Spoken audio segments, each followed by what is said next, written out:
எல்லாருக்கும் வணக்கங்க. நான் மணிகண்டன் பேசுகிறேன். இந்த வீடியோவில் பிறக்கவிருக்கக்கூடிய ஆங்கில புத்தாண்டு 2025ஆம் ஆண்டு ஒவ்வொரு ராசினருக்கும் எப்படிப்பட்ட பலாபலன்களை கொடுக்க போகிறது அப்படிங்கிற விஷயத்தை தான் இந்த வீடியோவில் கொஞ்சம் டீட்டெயிலாக வந்து பார்க்க போகிறோம். அதாவது ஆங்கில புத்தாண்டு அப்படிங்கிறது பிறக்கிறது அப்படின்னு சொல்கிறாங்க இல்லையா. இப்போ தமிழ் புத்தாண்டு அப்படிங்கிறது பிறக்கிறது அப்படின்னு சொன்னால் அவங்க எல்லாருக்குமே தெரியும். சூரியன் அப்படிங்கிறது ஒரு கட்டத்திலிருந்து இன்னொரு கட்டத்துக்கு போகிறத வந்து மாத பிறப்புன்னு சொல்லுவோம். அதாவது தமிழ் மாதத்தில் இப்போ சூரியன் அப்படிங்கிறது வந்து மார்கழி மாதத்தில் வந்து தனுசில் இருக்கிறாரு அப்படின்னா தை மாதம் அப்படிங்கிறது பிறக்கும் பொழுது மகரத்துக்கு வந்து போவார் அப்படிங்கிறது உங்கள் எல்லாருக்குமே தெரியும். இதை தான் வந்து மாத பிறப்புன்னு சொல்லுவோம். சூரியன் அடிப்படையாக வச்சு சொல்கிறது. ஒரு மாதம் அப்படிங்கிறது வந்து அந்த சூரியன் அப்படிங்கிறது ஒரு மாதம் முழுவதுமாகவே ஒரு ராசி கட்டத்தில் இருப்பார். அதை அடிப்படையாக வச்சு இந்த மாதம் இப்படி தான் இருக்கும் அப்படிங்கிறத நம்ம சொல்லுவோம். இப்போ வருடம் அப்படிங்கிறத எதை அடிப்படையாக வச்சு சொல்லணும் அப்படின்னு சொல்லிட்டு கேட்டிங்கன்னா, வருடத்தில் ஒரு கிரகம் அப்படிங்கிறது வந்து மாறும். எந்த கிரகம்னு கேட்டிங்கன்னா குரு. அதாவது ஒவ்வொரு வருடமும் குரு அப்படிங்கிறது ஒரு ராசி கட்டத்திலேருந்து இன்னொரு ராசி கட்டத்துக்கு போவார். அப்போ ஜாதக கட்டத்தில் இருக்கக்கூடிய அந்த பிளானட்டரி பொசிஷன்ஸ் அப்படிங்கிறத மாற்றத்தை வச்சு தான் நம்ம வந்து அந்த வருடம் அப்படிங்கிறது எப்படி இருக்கும் அப்படிங்கிறத பார்க்கணும். இந்த வருஷம் அப்படிங்கிறது பிறக்குது அப்படிங்கிறதுனால மட்டுமே ஒரு சேஞ்சஸ் வரும் நீங்கள் நம்புனீங்கன்னா அப்படி ஒன்றும் கிடையாது.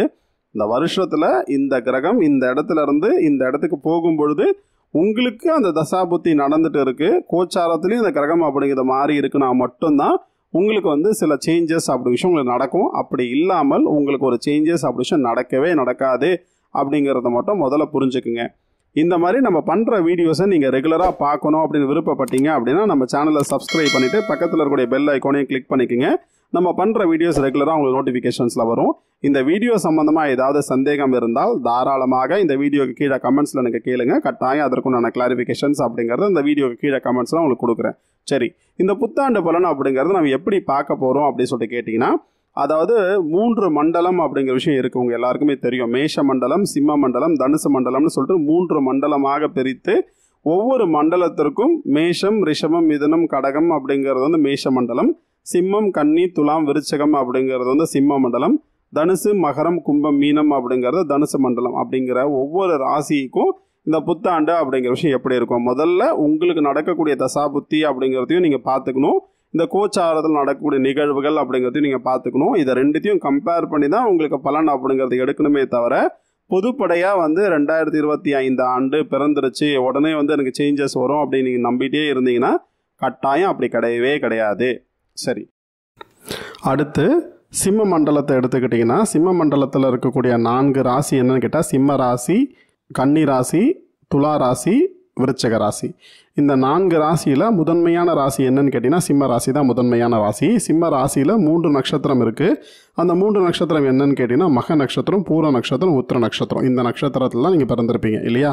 நீங்கள் இந்த சிம்ம மண்டலம் அப்படிங்கிற விஷயத்தை பார்க்கும்பொழுது ரொம்ப முக்கியமான ஒரு விஷயத்தை நீங்கள் என்ன பார்க்கணும் அப்படின்னு கேட்டிங்கன்னா, அதாவது மேஷ மண்டலத்தினுடைய அனுஜென்ம நட்சத்திரம் தான் சிம்ம மண்டலத்தில் இருக்குது. சிம்ம மண்டலத்தில் இருக்கக்கூடிய திரிஜென்ம நட்சத்திரம் தான் அந்த தனுசு மண்டலத்தில் இருக்குது. அதாவது அஸ்வினி, மகம், மூலம் அப்படிங்கிறது அனுஜென்ம திரிஜென்ம நட்சத்திரம் அப்படிங்கிறத நீங்கள் முதல்ல புரிஞ்சுக்குங்க. இப்போ வந்து நீங்கள் வந்து மக நட்சத்திரத்திலேயே நீங்கள் பிறந்திருக்கீங்க அப்படின்னு நினச்சிக்கிங்களேன். உங்களுடைய ஜாதகத்துக்கு நடக்கக்கூடிய தசா புத்தி அப்படின்னு என்னவாக இருக்கும் அப்படிங்கிறது ரொம்ப முக்கியம். நான் உங்ககிட்ட முன்னாடியே நான் சொல்லிட்டேன். அதாவது உங்களுக்கு வந்து குரு தசையோ அல்லது வந்து சனி தசையோ அல்லது ராகு தசையோ அல்லது கேது தசையோ அல்லது அதனுடைய புத்திகளோ நடந்தால் மட்டும்தான் இந்த புத்தாண்டு அப்படிங்கிறது உங்களுக்கு ஒரு பலன் அப்படிங்கிறத கொடுக்கும். இல்லாமல் உங்களுக்கு ஒரு பலன் அப்படிங்கிறது கொடுக்கறதுக்கான வாய்ப்பு இல்லை அப்படிங்கிற விஷயத்தை நான் சொன்னேன். மேஜர் சேஞ்சஸ் அப்படி உங்களுக்கு எதுவும் இருக்காது அப்படிங்கிறத தான் உங்களுக்கு சொல்லியிருந்தேன். இப்போ வந்து உங்களுடைய ஜாதகத்துக்கு நீங்கள் குரு எடுத்துக்கிட்டிங்கன்னா, குரு அப்படிங்கிறது 10லிருந்து 11ஆம் வீட்டுக்கு வரப்போகிறார். 10ல் குரு இருக்கும் பொழுது பதவிக்கு இடர்னு சொல்லுவாங்க இல்லையா. அப்போ இந்த காலகட்டம் அப்படிங்கிறது உங்களுக்கு வந்து வேலையில் வந்து சில பிரச்சனைகள், சில மாறுதல்கள் அப்படிங்கிற விஷயத்துக்கு உள்ளாகி இருப்பீங்க. இந்த 11ல் வந்து இந்த குரு அப்படிங்கிறது வரும்பொழுது சிம்ம ராசிக்காரருக்கு நல்ல ஒரு வேலை அப்படிங்கிறது கிடைக்கும் அப்படிங்கிறதுல எந்த ஒரு சந்தேகமும் கிடையாது. ஒரு வருஷ காலமாகவே நீங்கள் வந்து வேலை இல்லாமலோ இல்லை வந்து வேலையில் வந்து ஒரு திருப்தி இல்லாத ஒரு தன்மையும் இல்லைனா வந்து ஒரு ஃபுல் டைமாக நீங்கள் ஒர்க் பண்ணாமல் ஒரு பார்ட் டைம் மாதிரி ஒரு இடத்துல ஒர்க் பண்ணிகிட்டு இருக்கிறதுக்கும் நிறைய சான்சஸ் அப்படி இருக்குது. ஆனால் இந்த 2025 அப்படிங்கிறது மாறினதற்கு பிறகு படிப்படியாக அந்த குரு அப்படிங்கிறது மாறினதற்கு பிறகு நல்ல சேஞ்சஸ் அப்படிங்கிற விஷயம் உங்களோட ப்ரொஃபஷனில் தெரியும் அப்படிங்கிறதுல எந்த ஒரு சந்தேகமும் கிடையாது. ரெண்டாவது சனி அப்படிங்கிறது வந்து உங்கள் ஜாதகத்துக்கு 7ஆம் பாவத்துலேருந்து 8ஆம் பாவத்துக்கு போக போகிறாரு.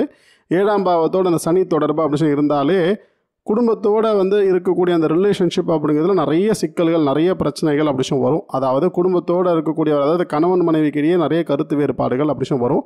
மனைவியோட பேச்சுவார்த்தை அப்படி சொல்லி இல்லாமல் போயிருக்கிறதுக்கு நிறைய சான்சஸ் இருக்குது. கணவனோட பேச்சுவார்த்தை அப்படி சொல்லி இல்லாமல் போயிருக்கிறதுக்கு நிறைய சான்சஸ் அப்படி சொல்லி இருக்குது.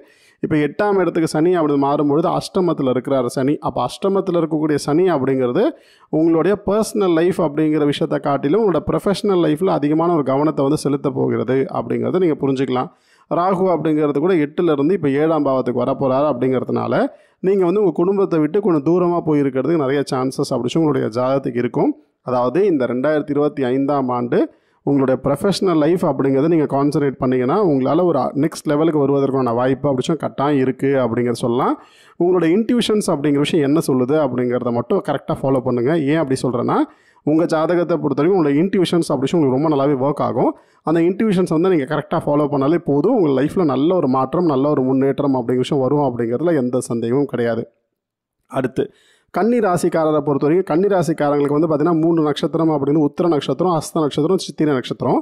உங்கள்கிட்ட நான் முன்னாடியே சொல்லிட்டேன், நீங்கள் வந்து உங்களுக்கு நடக்கக்கூடிய தசா புத்தி அப்படிங்கிறது ரொம்ப முக்கியம் அப்படிங்கிறத நான் சொல்லிட்டேன். உங்களுக்கு வந்து குரு தசையாக இருந்தாலோ அல்லது சனி தசையாக இருந்தாலோ அல்லது ராகு தசையோ அல்லது கேது தசையோ அல்லது புத்திகளோ இருந்தால்தான் உங்களுக்கு வந்து இந்த புத்தாண்டு அப்படிங்கிற விஷயம் வந்து உங்கள் லைஃப்பில் வந்து ஒரு மாற்றத்தையும் ஒரு முன்னேற்றத்தையும் கொடுக்கும். மாறாக இந்த தசா புத்தி அப்படிங்கிற விஷயம் இல்லை அப்படின்னா உங்களுக்கு ஒரு பெரிய ஒரு சேஞ்சஸ் விஷயம் வராது. இப்போ உங்களுடைய ஜாதகத்தை பொறுத்த வரைக்கும் உங்களுடைய ஜாதகத்துக்கு குருவானவர் 9ஆம் பாவத்தில் இருந்து கொண்டு இப்போ பயிற்சியாகி 10க்கு வரப்போகிறாரு. 10ல் குரு வந்தால் நான் முன்னாடியே சொன்ன பதவிக்கு இடர்னு சொல்லுவாங்க. அப்போ வந்து உங்கள் ஜாதகத்தின் படி நீங்கள் வந்து உங்கள் ப்ரொஃபஷனல் லைஃப்பில் நல்ல ஒரு க்ரோத் அப்படிங்கிற விஷயம் இருக்க போகுது. வேலையை விடக்கூடிய ஒரு சூழ்நிலை அப்படி விஷயம் இருக்கும். வேலை அப்படிங்கிற விஷயம் கையில் இல்லாமல் நீங்கள் வந்து வேலையை வந்து ரிசைன் பண்ணாதீங்க. அது வந்து உங்களுக்கு நல்ல ஒரு மாறுதல்களையும் நல்ல ஒரு முன்னேற்றத்தையும் கொடுக்காது. கொஞ்ச நாள் வேலை இல்லாமல் கஷ்டப்படக்கூடிய சூழ்நிலை அப்படி விஷயம் இருக்கும். நீங்கள் இருக்கிற கம்பெனிலேருந்து இன்னொரு ஆஃபர் லெட்டர் அப்படி விஷயம் எடுக்காமல் நீங்கள் வேலையை விட்டுட்டிங்கன்னா சரிங்களா. சனி அப்படிங்கிறது 6ஆம் பாவத்துலேருந்து 7ஆம் பாவத்துக்கு போகிறாரு. அப்படி நீங்கள் வேலையை விடக்கூடிய பட்சத்தில் கட்டாயம் உங்கள் குடும்பத்தோடு நிறைய சிக்கல்கள் நிறைய பிரச்சனைகள் அப்படி விஷயம் உங்களுடைய ஜாதத்துக்கு கொடுக்கும் அப்படிங்கிற சொல்லலாம். இந்த காலகட்டத்தில் நீங்கள் வந்து பார்ட்னர்ஷிப்பில் பிஸ்னஸ் பண்ணலாம் அப்படிங்கிற ஐடியாலாம் வந்துச்சுன்னா முடிஞ்ச அளவுக்கு அந்த பிஸ்னஸ் அப்படிங்கிற ஐடியாவை வந்து தவிர்த்துட்டு வேறு ஒரு இடத்துல வேலை செய்கிறதுக்கான முயற்சியை வந்து செய்யுங்க. அதுதான் உங்களுடைய ஜாதகத்துக்கு சிறப்பாக இருக்கும். ராகு அப்படிங்கிறது வந்து உங்களுக்கு 7ஆம் பாவத்துலேருந்து 6ஆம் பாவத்துக்கு வரப்போகிறாரு. அப்போ ராகு அப்படின்னு 6ஆம் பாவத்துக்கு வருவது அப்படின்னு நல்லது தான். அப்போ வந்து உங்களை பொறுத்த வரைக்கும் சர்வீஸ் மைண்ட் செட் அப்படி உங்களுடைய ஜாதகத்துக்கு கொடுக்கும்.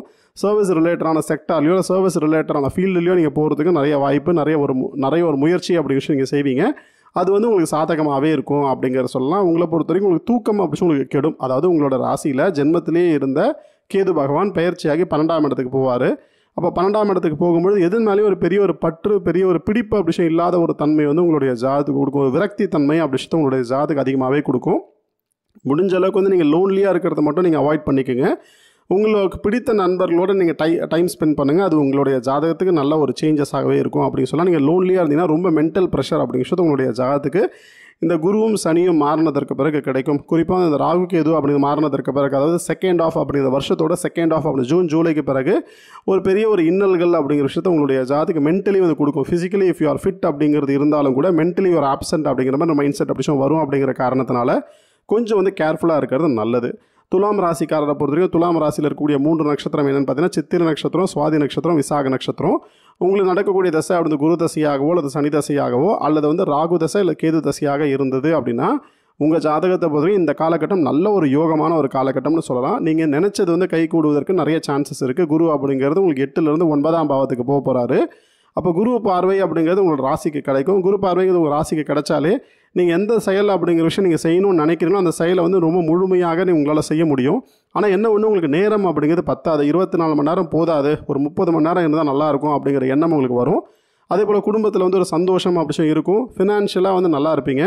ஒரு செகண்டரி சோர்ஸ் ஆஃப் இன்கம் அப்படின்னு ஜென்ரேட் பண்ணுறதுக்கான வாய்ப்பு அப்படிங்கிற விஷயம் உங்களுடைய ஜாதகத்தில் இருக்குது.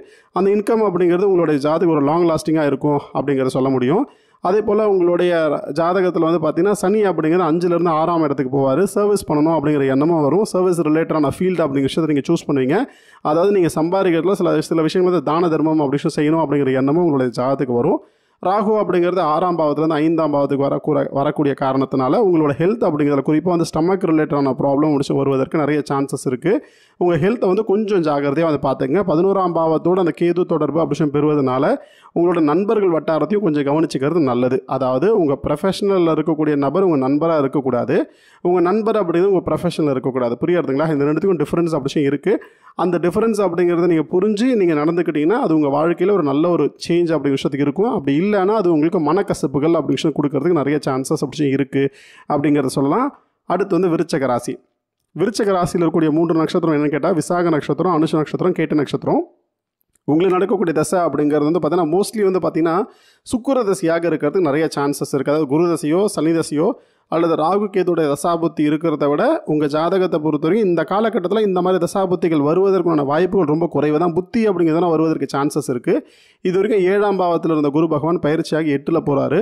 அப்போ 8ஆம் பாவத்துக்கு குரு அப்படிங்கிறது போகும்பொழுது உங்களை பொறுத்தவரைக்கும் நல்ல ஒரு நிறைவு அப்படி விஷயத்தை உங்களுடைய ஜாதகத்துக்கு கொடுக்கும். அதாவது 8ல் வந்து குரு அப்படிங்கிறது மறையும் பொழுது இந்த குரு பார்வைங்கிறது 12ஆம் இடத்துக்கு கிடைக்கும் இல்லையா? அப்போ ராசிக்கு வந்து 12ஆம் இடத்துக்கு குரு பார்வைங்கிறது கிடைக்குது அப்படின்னா நீங்கள் ஆசைப்பட்ட சில விஷயங்கள் அப்படி நடக்கும். வெளிநாட்டு பயணங்கள் அப்படி உங்களுக்கு கைகூடி வரும். பொருளாதாரம் அப்படிங்கிறது ஓரளவுக்கு செழிக்கும்னு சொல்லலாம். ஏன்னா 2ஆம் பாவத்துக்கு அதிபதி சொல்லக்கூடிய குரு 7ஆம் பார்வையாக பார்ப்பார். அப்போ 2ஆம் இடத்தை பார்க்கும்பொழுது செல்வ செழிப்பு அப்படி உங்களுக்கு நல்லாயிருக்கும். ஃபினான்ஷியலாக ஒரு நல்ல ஒரு ஸ்ட்ராங்கான ஒரு நிலைக்கு வருவதற்கான வாய்ப்பு இருக்குது. அதே போல் பொருளாதார நிலை அப்படிங்கிறது உங்களுடைய மனைவி மூலியமாகவோ அல்லது கணவன் மூலியமாகவோ பொருளாதாரத்தில் ஒரு நல்ல ஒரு சேஞ்சஸ் வரும் அப்படிங்கிறத சொல்லலாம். சனி அப்படிங்கிறது கூட 4ஆம் பாவத்துலேருந்து 5ஆம் பாவத்துக்கு வராரு அப்படிங்கிறதுனால உங்களோட பூர்வீக சொத்து அப்படி உங்களுக்கு கிடைக்கிறதுக்கு நிறைய சான்சஸ் இருக்குது. இந்த பூர்வீக சொத்து அப்படி இல்லை அப்படின்னா கூட நீங்கள் வந்து ஒரு பழமையான ஒரு சொத்து அப்படி வாங்குவதற்கான வாய்ப்பு இருக்குது அப்படிங்கிற சொல்லலாம். ராகு அப்படிங்கிறது 5லேருந்து 4ஆம் பாவத்துக்கு போவார். அப்போ 4ஆம் பாவத்துக்கு வரும்பொழுது அது கட்டாயம் உங்களுடைய ஹெல்த்தில், அதுவும் குறிப்பாக வந்து உங்கள் அம்மாவுக்கு வந்து ஹெல்த்தில் வந்து ப்ராப்ளம் அப்படி விஷயத்தை கொடுக்கும் அப்படிங்கிறதுனால கொஞ்சம் வந்து கேர்ஃபுல்லாக பார்த்துக்கிறது நல்லது. கேது அப்படிங்கிறது 11ஆம் பாவத்துலேருந்து 10ஆம் பாவத்துக்கு வராரு. அப்போ வந்து பார்த்திங்கன்னா உங்களுக்கு வந்து இந்த ப்ரொஃபஷனல் எத்திக்ஸ் அப்படி விஷயம் உங்களுக்கு தெரியும். உங்கள் வேலையை எப்படி செய்யணும், என்ன மாதிரி செஞ்சால் உங்களுக்கு நல்லாயிருக்கும் அப்படிங்கிற விஷயம் உங்களுக்கு ஒரு கிளாரிட்டி அப்படி விஷயம் உங்களுக்கு கிடைக்கும். அப்படிங்கிறதுனால உங்கள் ப்ரொஃபஷனில் அடுத்தடுத்த லெவலுக்கு போகிறதுக்கான வாய்ப்பு அப்படி விஷயம் இருக்கும். புதுசாக ஸ்கில்ஸ் அப்படிங்கிறத டெவலப் பண்ணிக்கிறதுக்கான முயற்சி வந்து நீங்கள் செய்வீங்க. புதுசாக சில விஷயத்தை நீங்கள் படிச்சிங்கன்னா அது உங்கள் வாழ்க்கையில் உங்கள் ப்ரொஃபஷனலுக்கு நல்ல ஒரு சேஞ்சாகவே இருக்கும் அப்படிங்கிறதுல எந்த ஒரு சந்தேகமும் கிடையவே கிடையாது. புரியுறதுங்களா? இந்த வீடியோ நிச்சயமாக உங்களுக்கு பிடிச்சிருக்கும் அப்படின்னு நம்புகிறேன். இந்த வீடியோ உங்களுக்கு புரிஞ்சிருக்கும் அப்படின்னு நம்புகிறேன். இந்த வீடியோ உங்களுக்கு பிடிச்சிருந்தா லைக் பண்ணுங்கள், உங்கள் மற்ற எல்லா நண்பர்களுக்கும் ஷேர் பண்ணுங்கள். இந்த சேனல் இருக்க நீங்கள் சப்ஸ்கிரைப் பண்ணாமல் இருக்கீங்கன்னா மறக்காமல் சப்ஸ்கிரைப் பண்ணிக்கோங்க. இதே போல் பல சுவாரஸ்யமான விஷயத்தை நான் நிச்சயமாக உங்களோட ஷேர் பண்ணிக்கிறேன். இந்த வீடியோ பற்றின உங்களோட மேலான கருத்துக்களை கீழே கமெண்ட் பாக்ஸ் உங்களுக்கு தெரிவிங்க. உங்களோட ஒவ்வொரு கருத்துக்களும் எங்களுக்கு ரொம்ப ரொம்ப முக்கியம். நான் ஒரு 1000-1500 வீடியோஸ்க்கு மேலே பண்ணியிருக்கேன். அதில் ரொம்ப முக்கியமான ஒரு 10-15 வீடியோ எடுத்து கீழே டிஸ்கிரிப்ஷனில் கொடுத்துருக்கேன். மறக்காமல் அந்த வீடியோ பாருங்கள். நிச்சயமாக ரொம்ப உபயோகமாக இருக்கும். உங்களோட ஜாதகத்தை பற்றி தனிப்பட்ட முறையில் நீங்கள் தெரிஞ்சுக்கணும் அப்படின்னு விருப்பப்பட்டீங்க அப்படின்னா என்னோட வாட்ஸ்அப் நம்பருக்கு நீங்கள் தாராளமாக தொடர்பு கொள்ளலாம். என்னோட வாட்ஸ்அப் நம்பர் உங்களுக்கு தெரியும், 9962410058. அடுத்த வீடியோவில் தனுசு மண்டலத்துக்கு உண்டான புத்தாண்டு பலன் அப்படிது எப்படி இருக்கும் அப்படிங்கிறத பார்க்கலாம். நன்றி, வணக்கம்.